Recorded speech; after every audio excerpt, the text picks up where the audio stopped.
In 1983, a beloved pastor from Black Creek, Tennessee, disappeared without a trace, leaving behind a grieving daughter and a town cloaked in silence.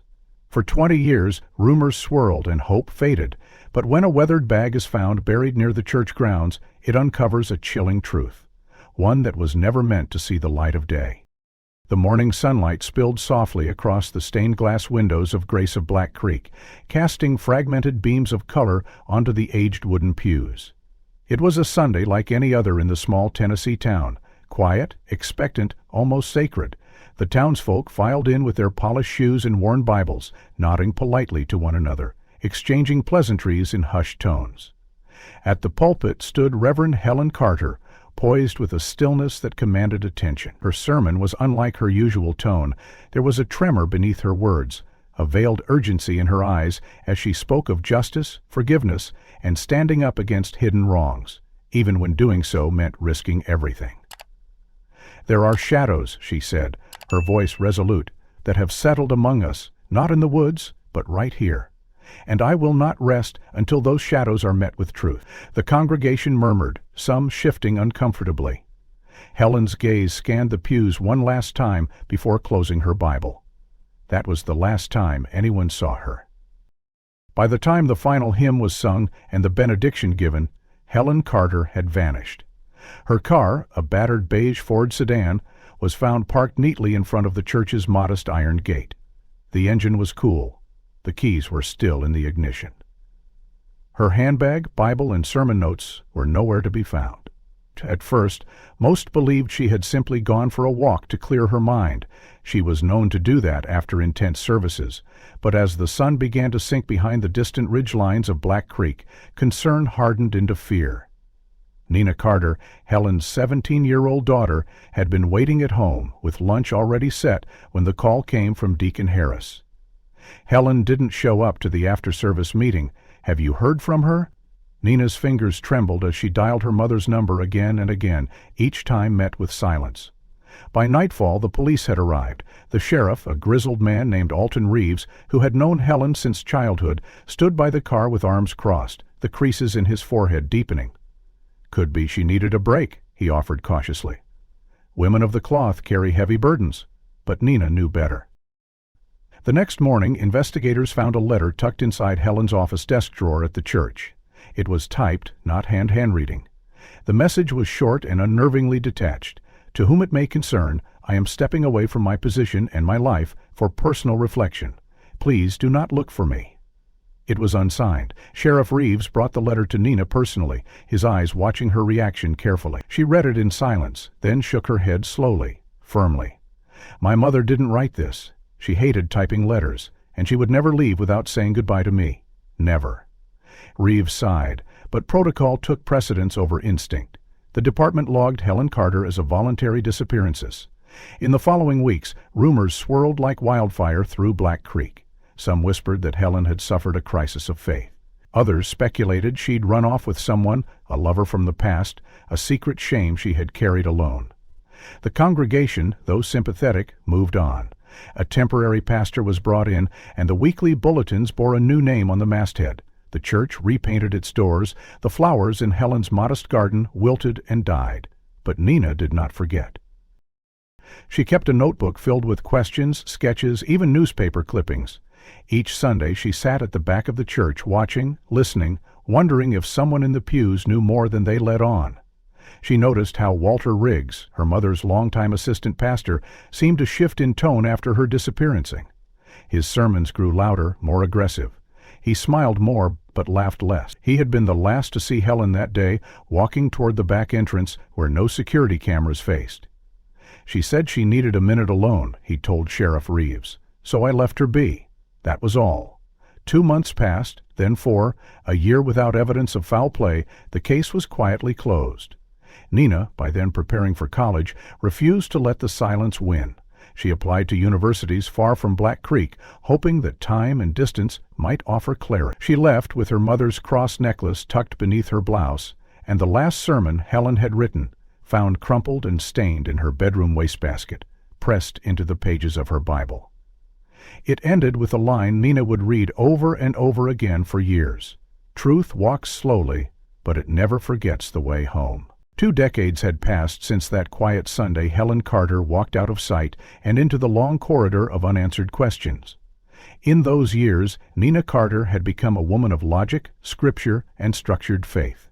A tenured professor of theology at a Boston seminary, she taught classes on moral courage and the cost of righteousness, often drawing from her own mother's final sermon, though she never admitted it aloud. She had learned to wrap her pain in the folds of theology, to keep her mother's disappearance like a sealed chapter, revered but untouched. Until that rainy Thursday in March 2003, when her phone rang during office hours. The voice on the other end was calm but careful. "Miss Carter, this is Deputy Carla Henson with the Monroe County Sheriff's Office. We believe we've found something belonging to your mother. May I ask, are you available to speak?" The name alone, Helen Carter, froze her. Her fingers curled tightly around the phone cord, as though anchoring herself in a world that was suddenly threatening to tilt. What? Inside was a worn Bible, a pastoral robe, and several personal items, all marked with the name Helen Carter embroidered in faded thread. "It appears to have been buried intentionally," Henson added, but erosion and time brought it to the surface. Nina took the next flight south. Black Creek hadn't changed much. The town still smelled faintly of damp pine and motor oil, and the same drugstore still stood on Main Street beside the shuttered diner where she and her mother used to split root beer floats on Saturdays. Deputy Henson met her at the sheriff's office, a simple brick building now staffed by new faces, but haunted by old ghosts. The evidence sat under clear plastic on a steel table in the back room, aged, water-stained, and solemn. Nina reached for the cloth bag with trembling hands. The zipper stuck halfway, and when she finally pried it open, the scent that escaped was a mix of mildew, old paper, and something unplaceably familiar: her childhood church. She pulled out the Bible first. The leather cover was warped, the gilded edges curled and soft, but the initials HC were still legible. Inside, the pages were damp but intact. On the front flap, written in the sweeping hand she knew by heart, was her mother's full name and a date, January 7th, 1983. The last year she was alive. Nina flipped through the delicate pages, careful not to tear them. She found sermon outlines, prayer lists, and beneath a press-dried flower, a single handwritten note, its ink smudged from moisture but still legible. "Darkness has made its home behind the altar. They think God won't see what's done in His name, but His eyes are everywhere. If I disappear, let the truth remain buried no longer." Nina read it once, twice, then lowered the Bible and closed her eyes. Deputy Henson gave her a moment before asking gently, "Do you know what she might have meant?" Nina shook her head slowly. "I have theories, but no, not yet." She examined the other items. The pastoral robe was familiar, deep burgundy, with a gold-stitched cross at the collar, the one her mother had worn on Easter Sundays. Folded inside one sleeve was a handkerchief marked with faint traces of blood. Nina felt the foundations of the life she had built tremble. She had taught for years that truth was immutable, that light would always expose darkness. Yet this truth had stayed hidden beneath dirt and stone for 2 decades, untouched by sermons or justice. She stayed in town overnight at the only available inn, the same one where out-of-town revival speakers used to lodge when her mother ran summer Bible camps. Sleep didn't come. She sat cross-legged on the hotel carpet, the Bible in her lap, her eyes scanning the cryptic warning again and again. The next morning, she returned to the sheriff's office and asked if she could take the items home for further study. Deputy Henson agreed, as long as they remained part of the open investigation. "We're reopening her case," the deputy said. "It's long overdue." Nina nodded. The words sounded both comforting and terrifying. On her second night in town, Nina took a long walk through Black Creek. The roads were still cracked in the same places they had been when she rode her bike as a teenager. As she neared the edge of town, she found herself standing before Grace of Black Creek. Only the wooden sign above the entrance had changed. It now read, New Dawn Fellowship. The building had been renovated, the steeple painted white. But the bones of the church were the same, the double doors, the arched windows, the gravel parking lot. Lights were on inside. She stepped up to the doors, found them unlocked, and walked into a room both familiar and foreign. The pews were rearranged, the pulpit replaced, but the air, the feeling, it was unmistakably hers. She walked slowly down the center aisle, passing the exact spot where she used to sit with her mother. Her fingers traced the edge of the communion rail. As she approached the altar, something pulled her attention to the rear wall. Behind a decorative curtain hung an ornate wooden panel that had not been there 20 years ago. It was too perfect, too new. Curiosity drew her closer. Her fingertips brushed the edge of the panel, and she felt a faint draft, an imperceptible space behind it. She didn't touch it again.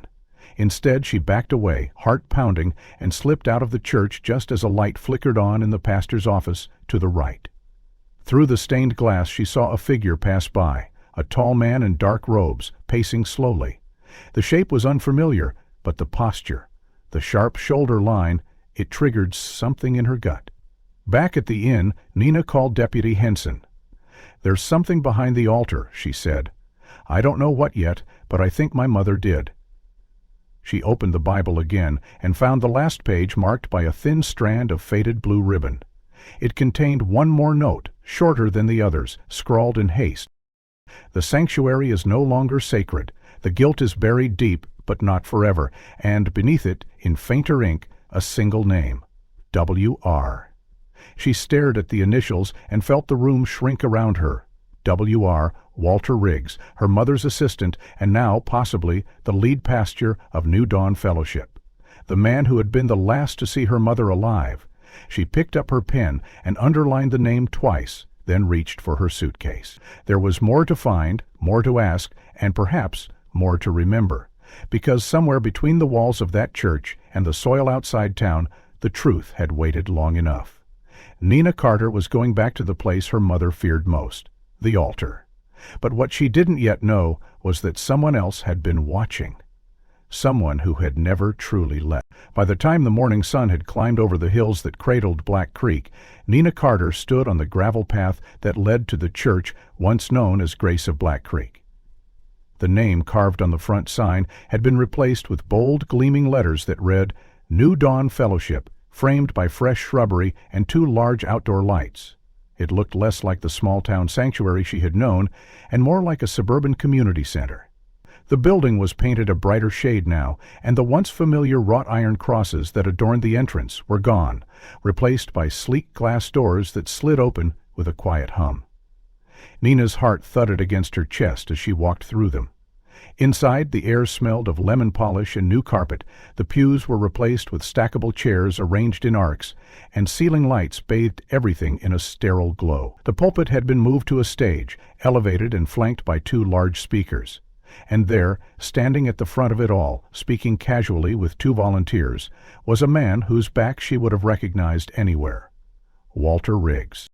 He turned as she approached, his expression unreadable for a moment before it melted into polite surprise.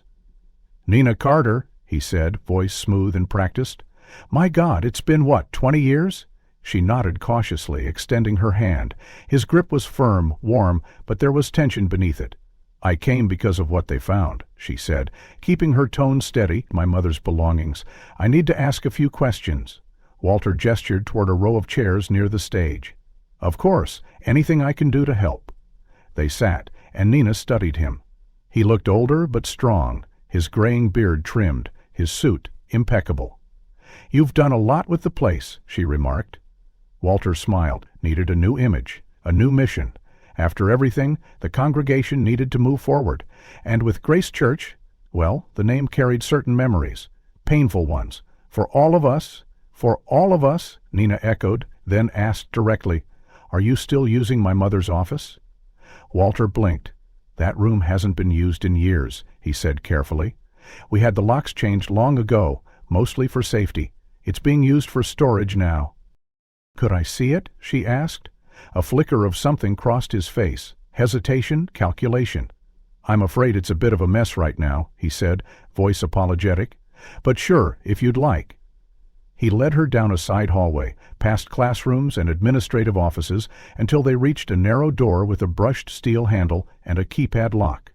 "New system," he explained, "helps keep track of who comes in and out." He punched in a code, but when the door beeped red instead of green, he frowned.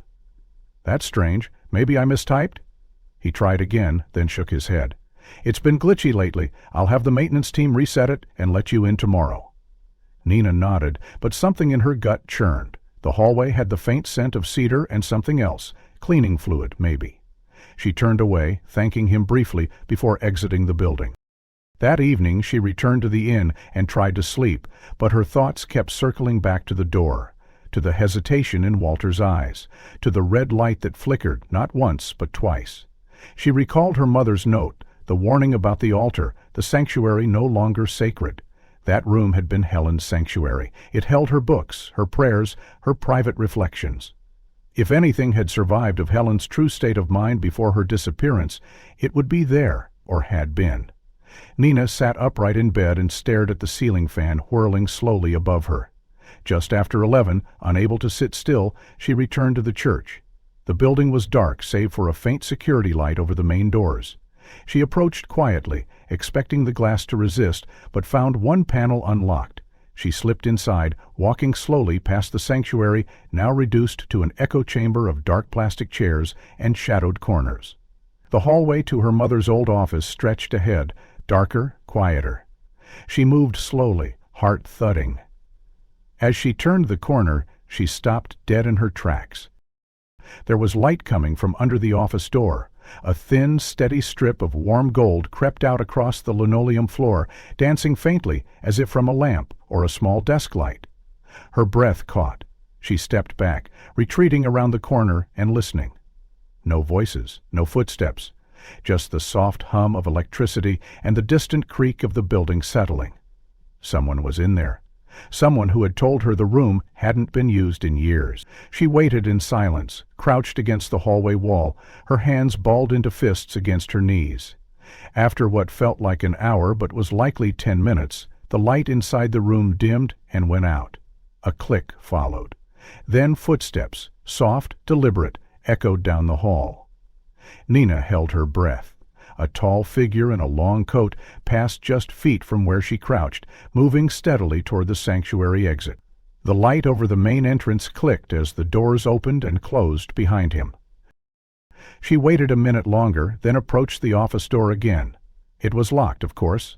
She leaned close, pressing her ear to the cool wood. Nothing, just silence and the low thrum of the church's air system. Nina turned and left. She needed a plan, but most of all, she needed to know what was behind that door and why Walter Riggs had lied to her. Whatever secrets her mother had tried to expose, whatever guilt had been buried behind stained glass windows and pulpit sermons, something was still alive inside New Dawn Fellowship, and someone was working very hard to keep it there. She would return in daylight, ask different questions, try a different angle, but tonight confirmed what she had suspected all along. Her mother hadn't walked away. She hadn't disappeared by choice. And whatever or whoever was still hiding behind those doors. The next morning, Nina returned to New Dawn Fellowship under a different guise. She wore plain clothes, an oversized hoodie, and pulled her hair into a tight bun, blending into the crowd of volunteers who often came and went through the side entrance. She had noticed earlier that a small cleaning service rotated weekly, mostly locals working casually or as part of church outreach programs. Posing as one of them wasn't difficult. She had called the number listed for the cleaning agency the night before, introduced herself as a temp looking for fill-in shifts, and claimed the church had referred her. The woman on the line barely asked any questions and simply told her to check in with Miss Clara in the storage room after 9. That was all the access she needed. Clara, a tired woman in her 60s with a sharp eye and a limp, barely glanced at Nina before handing her a mop and directing her to the east hallway. Pastor Riggs doesn't like people wandering near the pulpit or the office wing.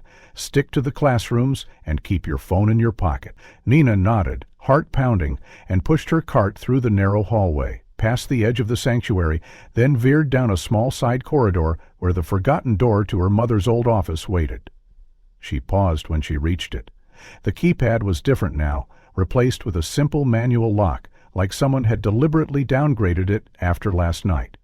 Curious and suspicious, Nina pulled out a small tension wrench and pick she'd kept in her backpack since college, remnants of a short-lived roommate with an odd set of hobbies.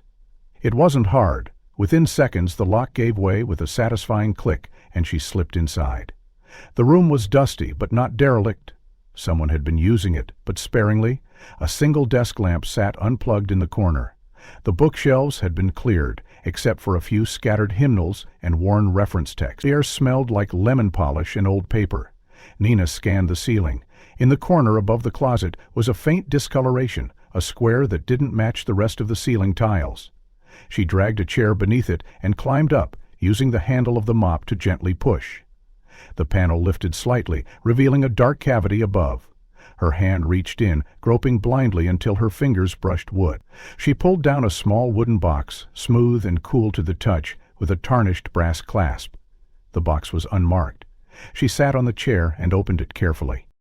Inside was a leather-bound notebook, its edges brittle and darkened with time.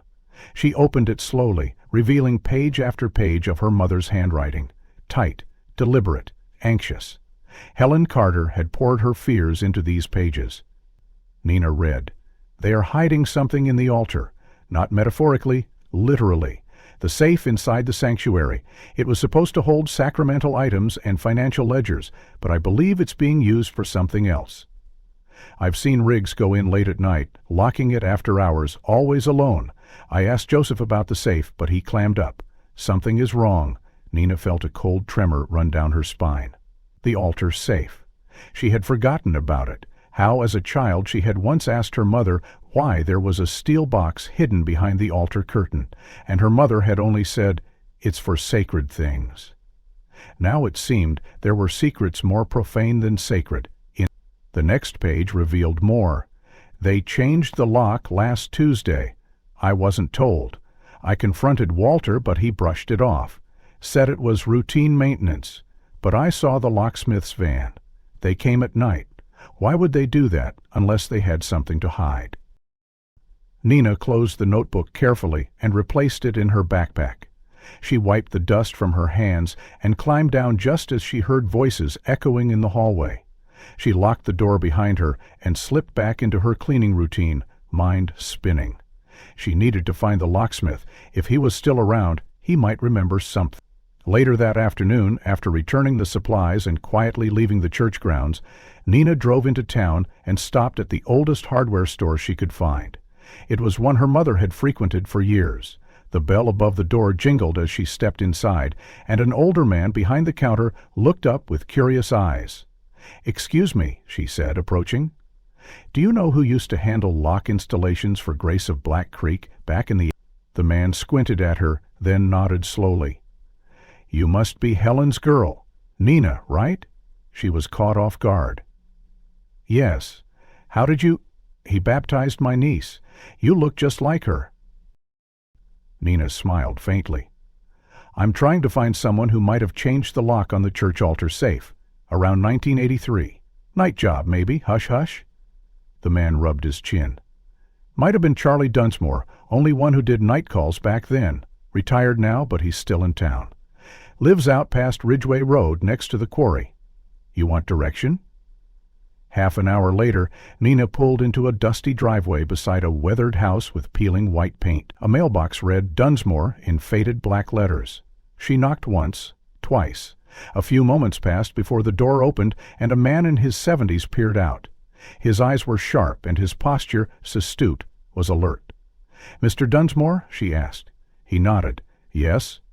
"My name is Nina Carter. I believe you worked with my mother's church years ago. I need to ask you about a job you did in 1983. He hesitated, then opened the door wider. "Come in. I've been waiting for someone to ask about that for a long time." Inside, the living room was cluttered but clean. Framed pictures lined the walls. Grandchildren, fishing trips, church gatherings. Charlie Dunsmore motioned for her to sit. "I remember that night clearly," he began. "Pastor Riggs called me, said it was urgent, told me to come after dark, not to bring anyone else. Paid me cash, more than the job was worth. Said the old safe was acting up, wanted the lock changed entirely. I didn't think much of it back then, but now—" "You're saying it had something to do with your mother?" Nina nodded slowly, pulling the notebook from her bag and placing it gently on the coffee table. Charlie looked up, eyes moving. He wrote about the safe, about Riggs changing the locks without telling her. Charlie leaned forward, squinting at the pages. This is her handwriting, isn't it? Yes. He exhaled deeply, then rubbed his hands together. Then you need to know this. When I finished the job, he asked me not to log it, said it was private church business. I should have said no, but he looked me in the eye and said, "No one needs to know but God." That's when I realized, maybe God wasn't the one he was afraid of. Nina sat back, heart pounding, the last sentence echoing in her ears as she pulled the notebook closer. Nina sat alone in her motel room, the dusk light filtering through the dusty blinds as she gently flipped through the rest of her mother's notebook. The creases in the pages spoke of urgency, the pen strokes darker as if Helen had written not just with ink, but with dread. The date on the latest entry was April 12, 1983, 2 weeks before she vanished. The entry began with a stark sentence. I no longer believe this is only about money. There's fear now, desperation in their eyes. The next paragraph elaborated in cautious detail. Helen suspected that church funds were being redirected, not just skimmed in small amounts but laundered through various outreach programs that existed only on paper. She named 2 people directly, Walter Riggs, her assistant pastor, and Joseph Malden, the longtime church treasurer. Both men had served on the financial board for years. Both had access to the safe behind the altar, and both had grown increasingly evasive during budget meetings. Further down the page, Helen described a secret set of audio recordings she had begun collecting, capturing conversations after hours or during closed-door board meetings. I cannot trust a written accusation, she wrote. That night, Nina emptied the contents of the wooden box. Hidden beneath a false bottom, she discovered a small cassette tape labeled, in her mother's handwriting, Board, April 3, 1983. She stared at the label for a long time before pulling out her old portable player, one she used in college for interview archives. She inserted the tape, pressed play, and listened. The recording crackled with static at first, then settled into the hum of a quiet room. She recognized her mother's voice instantly, measured, calm, but strained. I've reviewed the April ledger, Helen said on the tape. It doesn't reconcile with the statements I received from First Parish Bank. A second voice responded, slightly nasal and defensive. There's a delay in deposits, Helen. You know that. Processing time. We've been over this. A third voice, deeper and colder, followed Walter Riggs. I don't think these accusations belong in a staff meeting. If you have concerns, bring them before the deacons. Helen didn't back down. I already have. They told me to bring it to you. I'm doing this by the book, but I'll ask you directly, where did the $28,000 go from the Restore to Grant account? There was a long silence. Then Joseph spoke again, this time lower. Watch your tone, Helen, she replied quickly. I'm watching the numbers, and they don't lie. Another pause, then Walter's voice suddenly sharper. Maybe it's time you stepped back. You've been under pressure, and it's showing. The congregation needs stability, not scandal. The congregation needs stability, not scandal. The congregation needs stability, not scandal. Then abruptly the recording stopped. Nina blinked, pressed rewind, and realized the tape hadn't ended, just paused. She resumed playback. The audio returned mid-sentence, the atmosphere now more charged, voices overlapping to see angry. You're not silencing me. If you won't explain it to me, I'll explain it to the congregation myself. This Sunday, Joseph's reply was muffled, but the words were chilling. The sound of a chair scraping across the floor was followed by a loud bang, something hitting a surface hard. Then Walter's voice, distorted but audible, snapped, "If you open your mouth."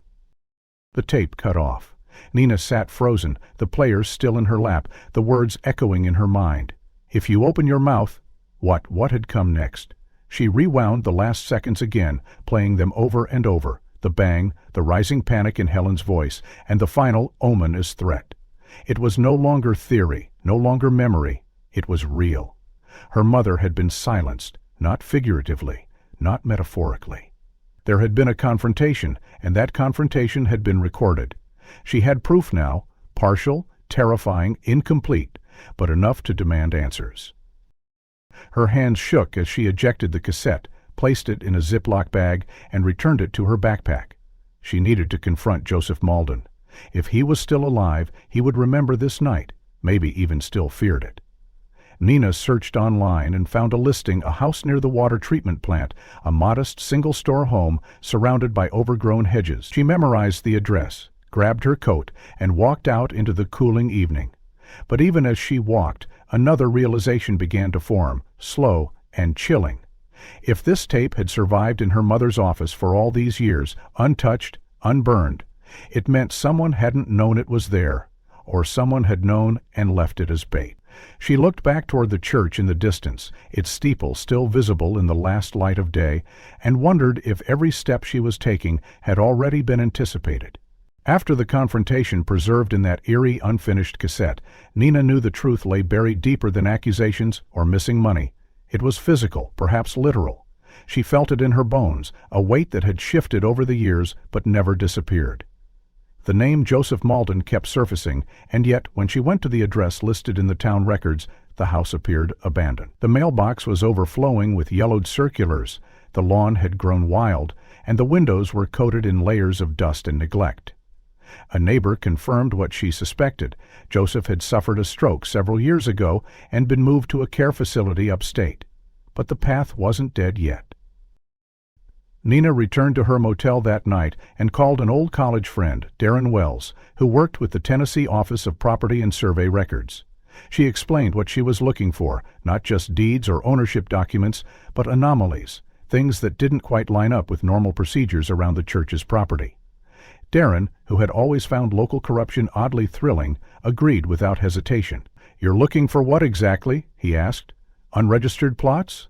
Unusual changes?" "Yes," Nina said, "especially anything changed or added between 1983 and 1985. By morning, Darren had results. "There's a parcel," he said over the phone, the sound of shuffling papers in the background, adjacent to the southern fence of the original Grace Church lot. It's small, maybe 40 by 60 feet. It was registered in 1984 under the name Samuel B. Hartman, but get this, Hartman died in 1982. Cardiac arrest. I looked it up, and there's no transfer record prior to 1984. The lot just appeared." "Can you send me the coordinates?" Nina asked. "Already did. It's in your email." She thanked him and hung up, chills creeping down her arms. With coordinates in hand, she took the information straight to Deputy Henson. The deputy, skeptical but intrigued, agreed to accompany her to the location. "You've been poking into things most folks left behind a long time ago," Henson warned as they drove toward the church grounds. "You sure this isn't just ghosts?" "I'm sure it's something else," Nina replied. The path that led to the parcel was partially overgrown, winding around the southern edge of the church's backyard, past the old bell tower and through a thicket of oak trees. According to the map, the plot should have been marked, maybe even fenced, but instead it was hidden behind tangled brush and a leaning shed Nina had never seen before. They stepped over broken twigs and loose stones until they reached a clearing. The ground was flat and unnaturally even. Too perfect. Nina felt the hairs on her arms rise. "This doesn't look like much," Henson said, squinting. "But it sure feels like something." "It's what's under it I'm worried about," Nina murmured. They called for a ground-penetrating radar team from the county. Within the hour, the scan revealed what Nina had feared and expected. Beneath the soil lay an angular structure about 8 feet below the surface, rectangular in shape, with dimensions suggesting a small underground room. A foundation, a floor, possibly reinforced walls. A week later, with full excavation permits granted, the county sent in a dig crew. It took them 2 days to reach the ceiling of the structure. The dirt gave way to cracked concrete, sealed in haste and poorly aligned.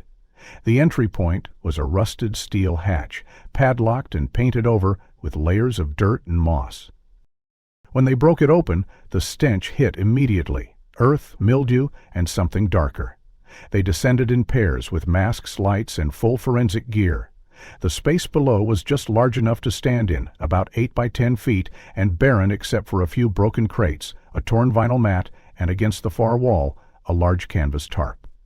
When they pulled it back, they found the remains. Bones, clothing, the outline of a body undisturbed for 20 years. Next to it, still miraculously intact, was a burgundy pastoral robe, Helen's robe, the same gold-threaded collar she wore in every photograph Nina had of her childhood. Tucked into the folds of fabric was a cross necklace, tarnished and tangled in coarse hair. Nina recognized it instantly. DNA results came back within the week. The remains belonged to Helen Carter.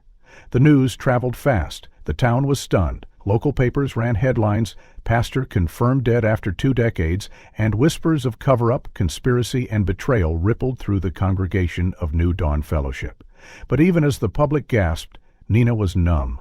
It was confirmation, yes. It was closure, perhaps, but it was not peace. She stared at the robe laid out in the evidence room, at the fabric her mother had worn while preaching about truth and light, and all she saw was shadow. Someone had taken Helen, silenced her, buried her beneath a false name and illegal structure, and walked freely for 20 years. She sat with Deputy Henson that afternoon, the evidence folder thick between them. "This isn't just about a body," Nina said quietly. "It's about what she died for, and who let it happen." Henson nodded. "We're going to reopen everything, from the safe to the financials to that tape you brought in." But Nina's mind was already elsewhere. Her mother had known she was in danger. She had written about the altar safe, the board meetings, the men involved. And if the body had been buried here beside the church, under a fake name, then who had facilitated it? Who signed off on the construction? Who poured the concrete? That night she returned to the coordinates and walked the plot alone. The wind whispered through the coordinates and walked the plot alone. The wind whispered through the trees, rustling leaves like old pages turning. She stood above the hole where her mother's body had been and whispered a promise under her breath. Then she turned toward the church, its windows glowing faintly in the darkness. Somewhere in that building, the final pieces remained. And she would find them. Even if it meant opening every door, the discovery of Helen Carter's remains sent shockwaves not only through Black Creek, but directly into the walls of New Dawn Fellowship. The community responded with disbelief, hushed apologies, and quiet tears. But for Nina, sympathy wasn't enough. She wanted accountability. Her mother's voice had been silenced, and now, with that voice returning through evidence and documentation, Nina was determined to let it speak clearly and completely. The police brought Walter Riggs in for formal questioning 3 days after the DNA confirmation. Deputy Henson led the interrogation alongside a state investigator brought in for impartial oversight. Nina wasn't allowed in the room, but watched from the adjacent observation area, where a pane of mirrored glass separated her from the man who had once served under her mother's ministry. Walter sat rigid in the metal chair, hands clasped calmly on the table, eyes steady but shadowed. When asked about the secret parcel of land beside the church, he claimed no knowledge. When asked about the night lock replacement on the sanctuary safe, he called it a routine update. And when confronted with the fact that Helen's body had been found wearing her original robe and cross, buried not far from the building he had led for decades, he simply exhaled and said, "Helen was struggling. She wasn't the same after Sarah died.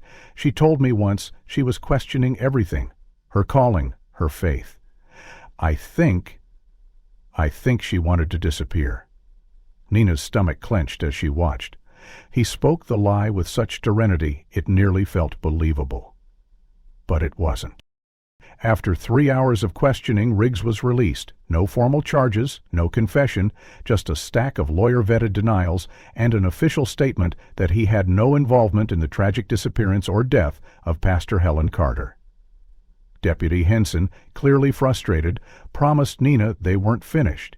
"We need something more direct," she said, "something that ties him to the concealment, not just the timeline."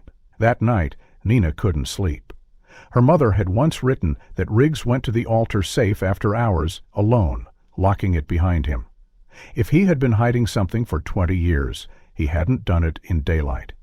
She had a hunch he still didn't. So she waited. At exactly 11:42 p.m., the gravel lot behind New Dawn crackled faintly under slow-moving tires. Nina, hidden in the shadow of a pine tree bordering the cemetery behind the church, watched through binoculars as a dark sedan pulled up beside the maintenance shed. The headlights clicked off. A tall figure stepped out, broad-shouldered, slow-moving. Riggs. He retrieved something from the trunk, a shovel and a small lantern, and made his way toward the far edge of the cemetery.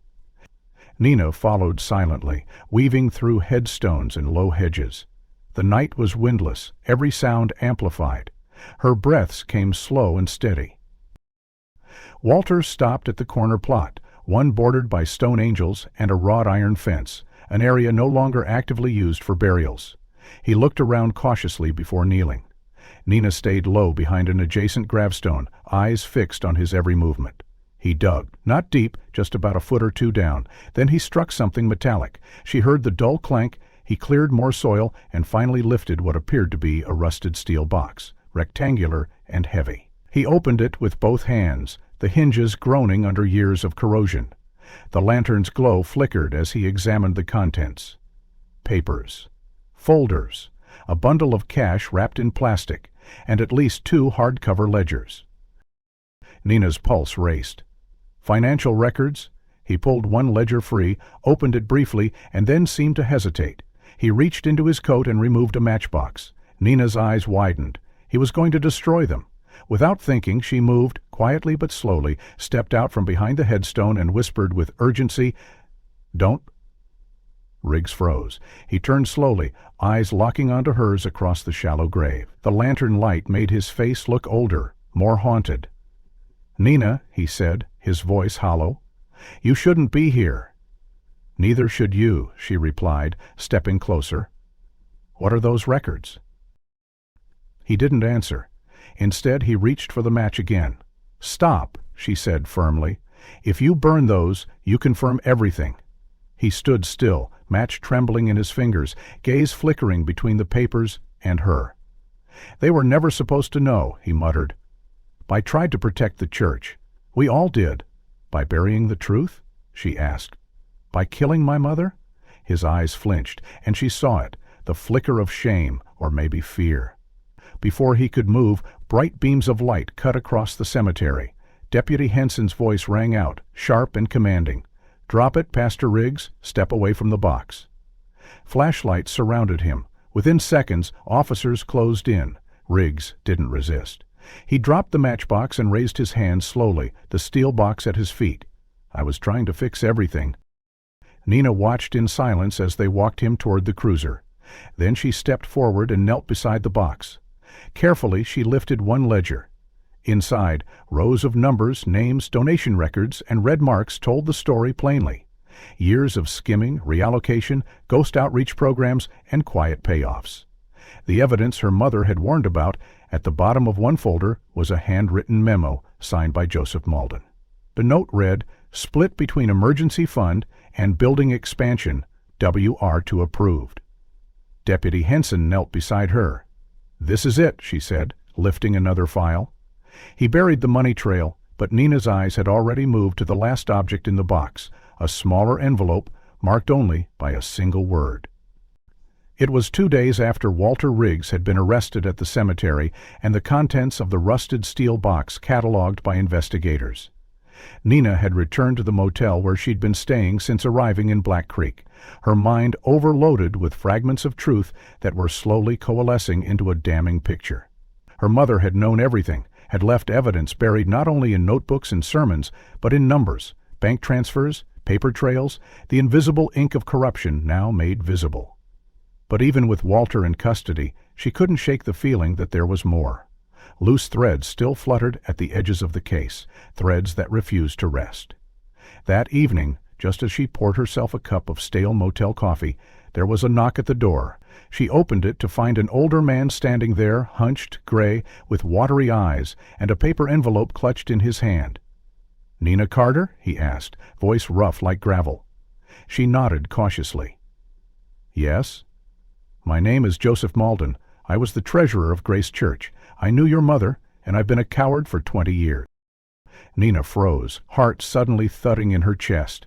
"Come in," she said, stepping aside.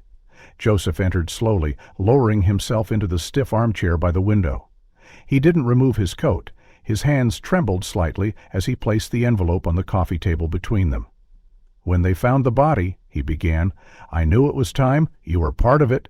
Nina asked, her voice a mixture of anger and disbelief. The murder, he said quickly. No, but the silence. The cover-up. And I was there that night. I saw what happened. I let myself believe I had no choice. He looked away, as if unable to meet her eyes. Your mother was going to go public with everything. She had documents, recordings, names. She gave Walter an ultimatum. Said if he didn't confess at the next service, she would. Nina whispered. Joseph leaned forward. Asked her to meet him at the church that Friday evening. Said he wanted to talk in private, figure out a solution. I was already there filing the weekly financial summaries. I heard them arguing, not shouting, just sharp, controlled. Then I heard a crash. When I ran to the sanctuary, Walter was standing over her. She was still breathing, but barely. He was panicked. He told me to help him, said it was an accident, said she slipped. I didn't believe him, but I helped anyway. He threatened to ruin me, said if I told anyone, he'd claim I attacked her. Said he'd plant evidence. He knew things about me, mistakes. I let fear decide for me. Nina sat back, stunned. And then you both buried her? No, Joseph said. He called someone else, construction guys he paid in cash. I wasn't there for that part. I left. But I knew. I always knew. He pushed the envelope toward her. These are bank statements, he said. Copies I kept. I couldn't bring myself to destroy them, in case someday I needed to make it right. Nina opened the envelope and slid out a thick stack of printed records. Each page detailed transactions, wire transfers from the Grace Church Restoration Fund, the youth ministry budget, and even the widow's relief offering. The amounts were staggering. $5,000, 0 cents here. $12,300, 0 cents there. All traced to a single account at a regional credit union under the name of Elizabeth Riggs, Walter's wife. The account had been used as seed money to purchase the property that would eventually become New Dawn Fellowship. The construction, the renovations, meant for community aid. Nina's eyes burned with rising heat as she read, line by line, her mother's instincts confirmed in black and white. Why now? She asked, looking up. Joseph shrugged. Because I couldn't look in the mirror anymore, and because your mother was the only one in that whole place who actually believed in what she preached. She didn't care about power, she cared about truth. Nina sat in silence, the papers fanned out before her, the weight of her mother's legacy now fully visible, no longer hidden behind whispered excuses or legal maneuvers. She gathered the documents, placed them in a new folder, and looked at Joseph. You need to speak to the police. I will, he said softly. I'm ready. That night, Nina drove to the police station with Joseph beside her. He gave his statement, signed the affidavit, and handed over the original copies of the bank records. Deputy Henson, stone-faced but grateful, promised to pursue charges immediately. With this, she said, holding the folder aloft, we can prove motive, corruption, and premeditation, and we can finally answer the question of why your mother had to die. But as they stepped out into the cool night air, Joseph hesitated. There's one more thing, he said, voice barely audible. Walter wasn't the only one pulling strings. Elizabeth, his wife, she knew. She was part of it, the church's real estate documents. She's the one who put the New Dawn Fellowship property in her name. Nina turned sharply. Are you saying she helped bury my mother? Joseph didn't answer right away. He looked out over the town square, the church steeple barely visible in the distance. Then he said, I don't know if she was there that night, but she's the one who made it all legal, the one who gave Walter cover, and if anyone's kept the rest of the records, the real ones, it's her.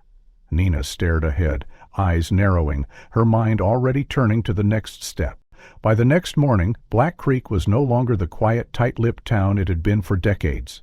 News of Joseph Malden's confession and the bank statements tying church funds directly to Walter and Elizabeth Riggs had already reached the county prosecutor's office, and a warrant for Walter's arrest was being drafted.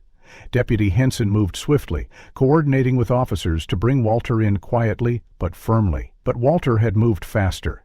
When an officer patrolling near New Dawn Fellowship reported a faint flicker of smoke around the east wing of the church at dawn, Henson's instincts kicked in. She rerouted all available units to the church, fearing what Nina had long suspected. Walter Riggs wasn't going down without trying to erase the past one final time. By the time police vehicles pulled into the gravel lot behind the church, a thin trail of black smoke curled out of a broken window near what had once been Helen Carter's office. Inside, they found Walter alone, his jacket tossed aside, a can of kerosene on the floor, and flames beginning to crawl up a curtain near the filing cabinets. His face was slick with sweat, eyes wild, as if he'd finally shed the mask he'd worn for decades. "You don't understand," he shouted as officers pulled him away from the flames. "They'd never believe me. They'd turn on the church.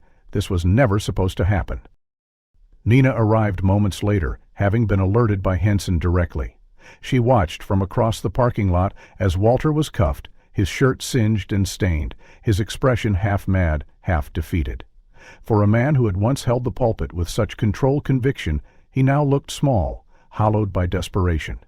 Fire crews quickly extinguished the blaze before it could spread beyond the office, and evidence technicians began combing the area for anything salvageable. To their relief, most of the key documents had already been relocated following the prior investigation. Walter's attempt had failed, and with it, so had his last illusion of control. But the fire wasn't the only thing Walter had ignited. As investigators began a deeper sweep through financial archives, interviews, and town records from the 1,980s, new names started to emerge, names that had, until now, simply faded from memory. One of them was Clara Simmons, a volunteer accountant who had worked at Grace of Black Creek in 1984. Another was Alan Breck, a youth program leader known for his meticulous tracking of donations and spending. Both had vanished mysteriously within the span of 18 months, and at the time their disappearances had been dismissed, Clara as a presumed runaway after quitting her position, Alan as someone who had likely relocated after losing his job. No missing person files had been formally opened, but something about the timing gnawed at Deputy Henson, and with Nina's encouragement, she reopened those forgotten cases. The breakthrough came when Henson pulled county maps and overlaid them with GPS records from old land surveys. She noticed a pattern. Both Clara and Alan had been last seen near areas surrounding a dense woodland patch about 40 miles from Black Creek, near a forgotten trail once used by logging companies. Officers were dispatched to canvass the area. It took 2 days. On the third, they found them. Clara's remains were located first, partially buried beneath a layer of moss and brush behind an abandoned shed. Nearby was a leather purse containing a name tag from Grace Church's finance team. Less than a mile away, they found Alan, his remains surrounded by rusted youth group supplies, including a name-stitched duffel bag with the church emblem still faintly visible. Both bodies were intact enough for forensics to determine manner of death. Clara had suffered blunt force trauma. Alan's injuries were less conclusive, but suggestive of strangulation. Nina stood at the forest's edge when the report came in, her fists clenched at her sides. "They were trying to do the right thing," she said quietly, "and like my mother, they paid for it." Deputy Henson nodded solemnly. "We've already matched timelines. Both were involved in budget oversight. Both had disappeared within weeks of last speaking with Riggs. Walter, now in custody and facing charges including obstruction of justice, conspiracy, fraud, and first-degree murder, remained mostly silent through early interrogations, but when confronted with photos of Clara and Alan, his resolve cracked. He muttered, "I didn't do it alone. I didn't make all the decisions." That single sentence reopened another line of inquiry. Investigators began pressing harder on Elizabeth Riggs, whose name had been tied not only to the bank accounts, but also to property deeds and shell companies used to funnel church funds. She had been invisible until now, quietly running administrative tasks for New Dawn and avoiding attention. But now the light had shifted to her doorstep. Nina watched the news unfold from the same motel room where she had begun her return to Black Creek. Her mother's name, once whispered in tragedy, now stood on the edge of vindication. But even as justice approached, something still felt unresolved. There were still pieces missing, still whispers in the foundation of New Dawn, in the hollowed-out spaces of old sermons, in the questions Elizabeth had never answered. The courtroom was filled to capacity the day the trial began. Reporters occupied every available bench, alongside townspeople who had once worshipped under the vaulted ceiling of Grace of Black Creek, many of them now struggling to reconcile what they had learned with what they had believed. Walter Riggs entered in shackles, face drawn and eyes dull, refusing to meet Nina's gaze as he was led to the defense table. His lawyers immediately pleaded not guilty on his behalf, insisting their client had been the victim of a campaign of historical revisionism fueled by circumstantial evidence and personal vendettas. But the prosecution had no shortage of ammunition. Joseph Malden, now a frail but resolute man, took the witness stand on the second day. His testimony was calm and clear, recounting the details of the financial corruption, the meeting that led to Helen Carter's death, and his years of silent complicity. He submitted the original cassette recordings and ledger copies as evidence, along with one final item, a page torn from Helen's notebook, containing a handwritten confession prepared by Helen just days before she disappeared. "If I vanished," the note read, "it is because I spoke the truth. I do not regret it. Let the truth live longer than my voice." The prosecution rested after presenting forensic matches between Helen's remains and the robe, the shovel found in Walter's car, the cash withdrawals linked to Elizabeth Riggs' account, and the financial trail from Grace Church to New Dawn Fellowship. The defense attempted to cast doubt, suggesting Helen had orchestrated her own disappearance and that Joseph's testimony was a self-serving fabrication. Walter himself never took the stand. He sat unmoved, as though the years of control and manipulation had hollowed out everything inside him. But the jury saw through it. After 4 hours of deliberation, they returned with a unanimous verdict, guilty on all counts. The judge, a local who had once been baptized by Helen herself, handed down a sentence of life imprisonment without parole. "You did not just fail the trust of a congregation," he said. "You betrayed the sanctity of a place meant to be a refuge, and in doing so, destroyed lives." Outside the courthouse, cameras flashed, questions flew, but Nina said nothing to the media. Instead, she walked home with Joseph beside her, both silent until they reached the small bench just outside the town square, one her mother had donated decades ago. Nina sat and stared at the steeple in the distance, the sun lowering behind it, casting long shadows across the brick. "I think it's time," she said softly. Joseph nodded. "She'd be proud of you." The following week, the county board voted to suspend New Dawn Fellowship's operations, pending a full audit and internal restructuring. Services were paused, the sign was removed, and under a quiet sky, Nina began planning the memorial her mother had never received. Flyers went out, word spread, and on a chilly Saturday morning, hundreds gathered in the field beside the church where Helen had once led prayer circles and children's choirs. The new pulpit was simple.